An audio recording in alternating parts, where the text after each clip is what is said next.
So back in July, I participated in a horror movie challenge where each day you had to post something based on a specific topic. And the 28th of that month was Let It Die Already. I actually chose the Ju-on franchise for this day. Yes, the Ju-on series has been ongoing, and as much as I absolutely adore it, I did start to think that it was getting to be a little too redundant, considering that they decided to remake it so many times instead of like trying to do something new with it.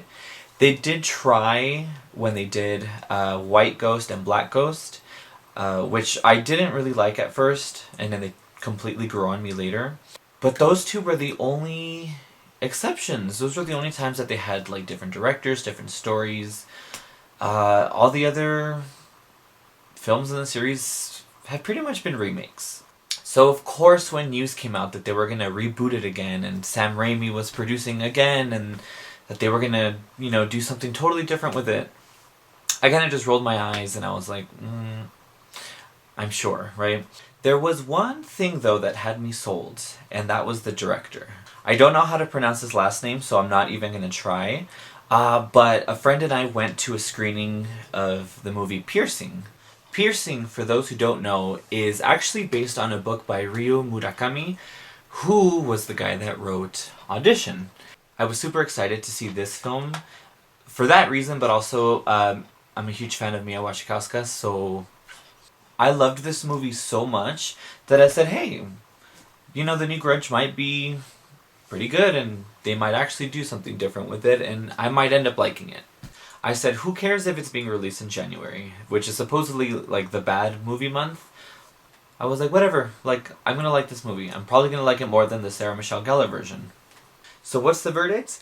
Well, I actually didn't like it. Now, I recently started to feel kind of weird about writing and filming reviews only because I get kind of tired of having to point out that, these are just opinions. There are a lot of people online that seem to think that their opinions are like, the law. I certainly don't think that at all.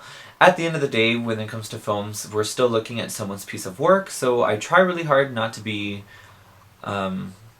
super cunty about it, I guess. But with all of that said, yeah, I didn't really enjoy this film as much as I had hoped. My main problem with it is that it's extremely by the numbers. Totally generic. It's loaded with very cheap jump scares. I think I counted maybe like 3 or 4 CGI face jump scares. It's certainly not up to par with the kind of scares that we got from the other films in the franchise. Which could be a good thing, right? I think changing the formula a little bit, could benefit another film in a franchise. And for a while I thought, hey, what if the scares aren't effective for me, maybe something else would be effective, right? Like the story, or the gore, right? Because this one's rated R. Not even the gore did much for me. And I love gore as much as the next school. But it was they didn't really go all the way with the R rating. And I know they kept advertising it as ooh, finally an R-rated Grudge, right? I don't know though. I feel like the other Grudge films, I guess specifically the other remakes, because those were PG-13, they almost kind of crossed the line. I feel like they could have gone R if they just pushed that a little bit further. I feel like this one was right here. The line is right in between, and they only pushed the R rating just that teensy little bit. But they didn't really go far with it. I mean, really, the most gruesome stuff in the film is in the Red Band trailer.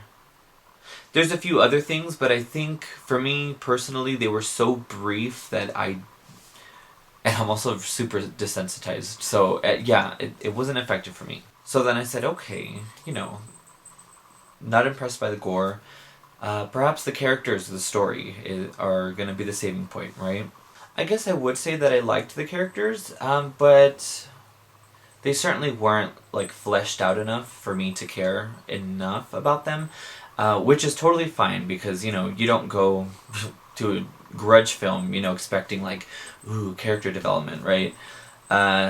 You go for the ghosts. But although the characters did have really good moments, there were, of course, moments that I did enjoy. Overall, still no. And the thing too, they were very clear about this not being a remake or a reboot. They stated very early on that it's actually taking place during the same timeline as the Sarah Michelle Gellar film. However, I had a little bit of an issue with this as well because although it does take place in America, you know, it's like a different murder, different family, it hits all the same story beats, so much so that it really just felt like a remake. And I understand, like, for example, the Amityville Horror, where the father starts kind of reenacting the previous murder, right? And so he's doing exactly the same thing. I guess you can say that's what they were going for, but because we know the story so well, I feel like that didn't help with the effectiveness. I mean, they go as far as having one of the adults go into the new house, and there's no one there, and it's completely trashed. And then he runs into the little girl, and he's like, "Where are your parents?" And she's just kind of quiet.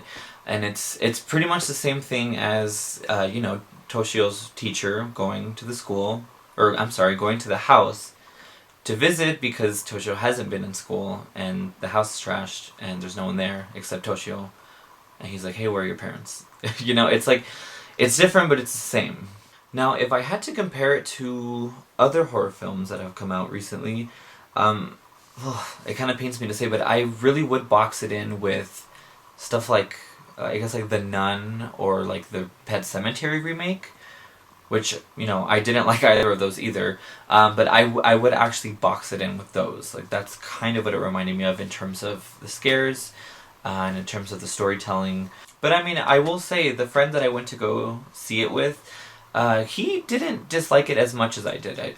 The following day he did kind of agree that he was disappointed. But initially he said, he didn't mind it as much. He didn't think it was all that bad. It's very interesting because he thought it was a bit of a slow burn, whereas I didn't think it was a slow burn at all. So it's kind of weird, I guess, entertainment is subjective, right? So depends on the person, really. I always say that if a film interests you, like, put away all the social media opinions and just like the trailer or the poster or whatever, like if it interested you, I would say that, that film is still worth seeing, regardless of the reviews and whatnot. So in this case, if you happen to have liked The Nun or Pet Sematary or even La Llorona, then, you might actually like this film. If you didn't like those films, you'll probably agree with me if you see this. I started to wonder if there was maybe some sort of like studio involvement, like maybe they interfered with the, I don't know, like the production or something. I certainly hope that's not the case, right? Because release the Snyder Cut. But I don't know. It's just, there were so many great ingredients. I love the director, I love the producer, I love the cast, I love the series. So many great ingredients, but for some reason you put them all in a pot and it didn't taste all that great. So yes, unfortunately, I did not like the new Grudge film. I still, till this day, think that the best one is the first. Not the theatrical one, the made-for-TV version, Ju-On the Curse. It's the one with the lowest budget, but for some reason I still think that one's the most effective. And actually, I think that's on YouTube, so if you haven't seen that one for some reason, I would certainly recommend to check that out. If you've already seen the film and you got this far into the video, let me know what you thought about it. I'd like to see what the general consensus, I guess, would be. I haven't really been reading a lot of the reviews, but like any film, I'm sure it's going to be, love it or hate it. Some in-betweens. People say that there's never an in-between, but there is. But anyway, until next time, sweet screams, everyone.